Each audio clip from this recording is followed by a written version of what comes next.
Shed your wings, come down, earthbound, dance with me. Dance with me.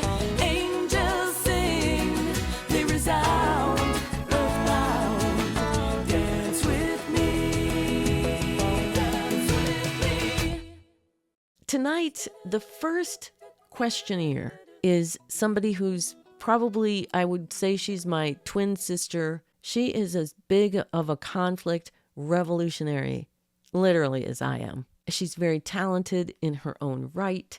She's a published author. She's a singer. She's a world traveler. She's really a master at conflict resolution, at following her intuition and getting her intellect under control. And so I want to welcome as my first guest, my first questionnaire, Debbie DeLong. Hi, Debbie. Thank you. Oh, that was really sweet. Thank you. Questionnaire, I'm just always full of it. In the best way possible. In the best way. Yeah. So I'm counting on some questions because this is our maiden voyage and we only have 15 minutes to talk about stuff. Let's see how far we get. And I know you have many questions and we can always come back after the break for another one if we need to, but bring me the best one.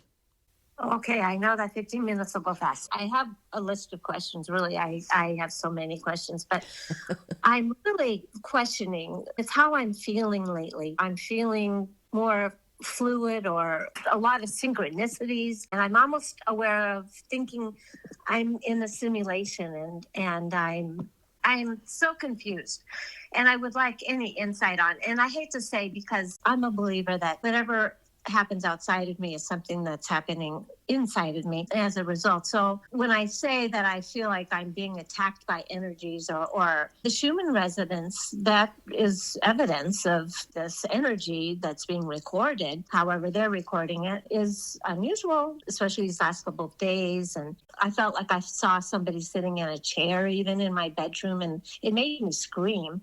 And it was just so like a split second. And my mother's been hearing voices on the phone. So I don't know. Is something going on? Okay, that's good. That's a all-around good question.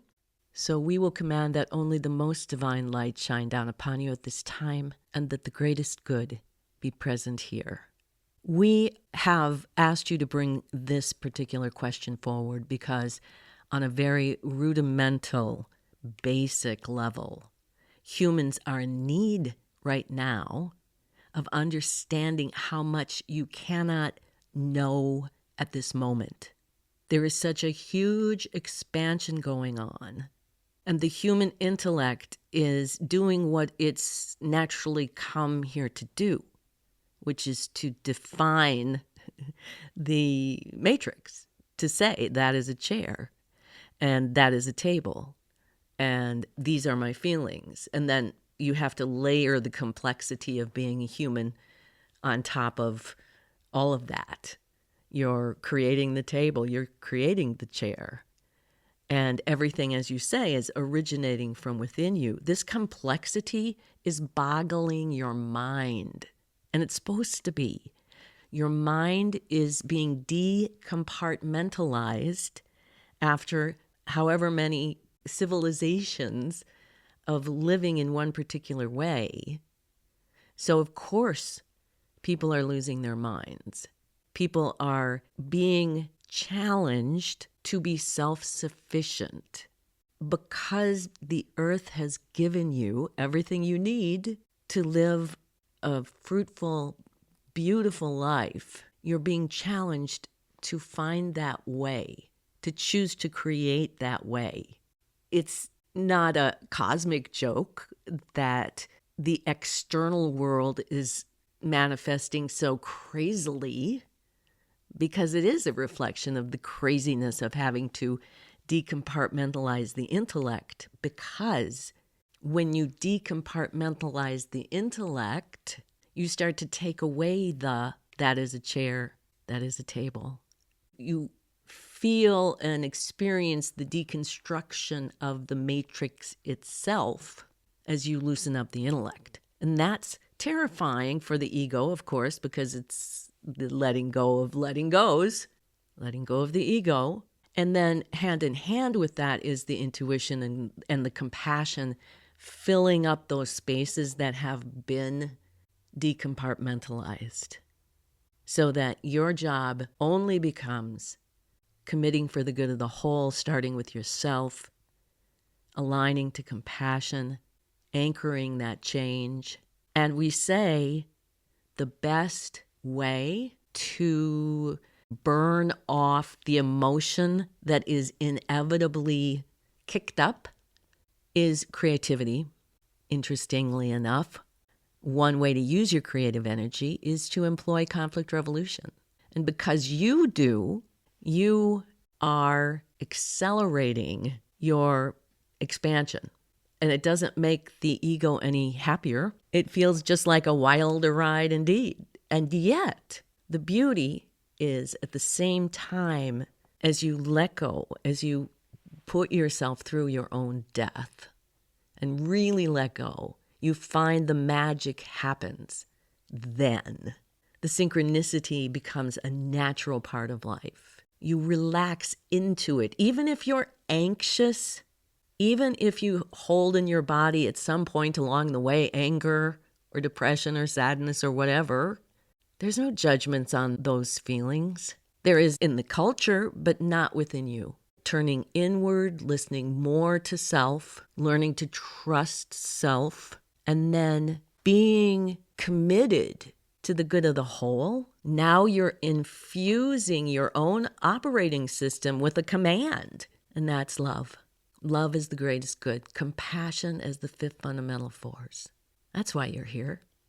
And that's the good news, because you can do that. You can become the change. It's all within your power. You don't have to wait for anybody. Nothing can stop you. And the more you go up against, the more you demonstrate the truth of that, no matter what the ego is screaming about. And it's not measured in how much pain you don't feel. It's measured in synchronicity. Your alignment isn't measured in how much pain or anger you don't feel. It's measured in the synchronicity around you of how matter manifests aligning to compassion. And that's the magic, where you sit back, you let go, you know there's a bigger operating system. And you in particular, Debbie, you know the worst of you is a character in a play. You came here to be this character. If you were actually acting in a show and you played this character who was predefined by the role, you wouldn't stop in the middle of the play and decide that this character needed to be different. It was part of the play. Other people's dynamics play off your character. It's not always comfortable to be triggered by other people or have other people triggered by you and then having to deal with the actual real life he said, she said about it. That's all part of the play. And what's most important is how you go through that with what character you have. And everybody has their own unique character, but you're all connected by compassion because you're all one body. That's your domain.